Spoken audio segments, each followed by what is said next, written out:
Everyone আসসালামু আলাইকুম। কী অবস্থা, সবাই কেমন আছেন? আশা করি সবাই ভালো আছেন। যাই হোক, বিকেলবেলা আমার ভাতিজা চা বানিয়ে নিয়ে এসছে, আর মাশাল্লাহ চার কালারটাও যেরকম হয়েছে দেখতে খেতেও ঠিক সেরকমই টেস্ট হয়েছে। তো আমরা বিকালে উঠোনে বসে এরকম চা খাচ্ছিলাম, যেহেতু গ্রামের বাড়ি বলে কথা। আর এদিকে আমার ভাই বাজার থেকে কিন্তু দেশি শিং মাছ, আর প্রত্যেকটা শিং মাছে কিন্তু ডিম হয়েছে। দেখেন মাশাল্লাহ, এক বাটি ডিম হয়েছে। আর এদিকে কই মাছ এনেছিল, সেগুলো আমার ভাবি সুন্দর করে কুটে কাটে ধুয়ে নিয়েছে। আর এদিকে বাজার এনেছিল, তো ভাবলাম আপনাদের সাথে সেগুলো একটু শেয়ার করি, যেহেতু গ্রামের বাড়িতে। আর গ্রামের বাড়ির বাজারগুলো দেখে আমার তো খুবই ভালো লাগে, মানে খুবই ফ্রেশ তরতাজা থাকে, দেখেই মনে চায় যে কাঁচাই খেয়ে ফেলে, এত সুন্দর থাকে।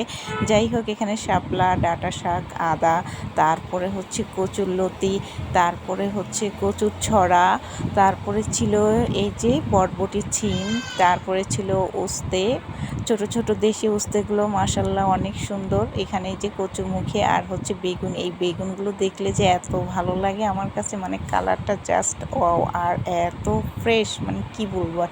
যাই হোক, এগুলো উঠিয়ে তারপরে এই যে চলে আসলাম শিং মাছগুলো ভাজি করতে। তো শিং মাছগুলো কীভাবে শিং মাছের ডিমগুলো কীভাবে ভাজি করেছি সেটাই আজকে আপনাদের সাথে শেয়ার করব। যাই হোক, এই ভিডিওটা আমার বাড়িতে করা ছিল, আর এটা আমি আমার বোনের বাসায় এসে এডিট করতেছিলাম। আর তখনই যত গাড়ি ঘোড়া, মানে যা ছিল সবই মনে হয় তখনই যেতে হবে। যাই হোক, কিছু করার নেই। আসলে আমার মা অনেক অসুস্থ, সবাই আমার মার জন্য দোয়া করবেন, আল্লাহ যেন আমার মাকে সুস্থ সবলভাবে বাড়িতে ফিরে আসার তৌফিক দান করে, আর যেন খুব তাড়াতাড়ি সুস্থ হয়ে যায়। যাই হোক, আমি এখানে কাঁচামরিচ আর পেঁয়াজ কিছুক্ষণ ভেজে তারপরে ডিমগুলো দিয়ে সুন্দর করে ভেজে নিয়েছি। আর ভিডিওটা ভালো লাগলে অবশ্যই লাইক, কমেন্ট এবং শেয়ার করবেন। আর এভাবে শিং মাছের ডিম ভাজি খেতে ভীষণ মজা।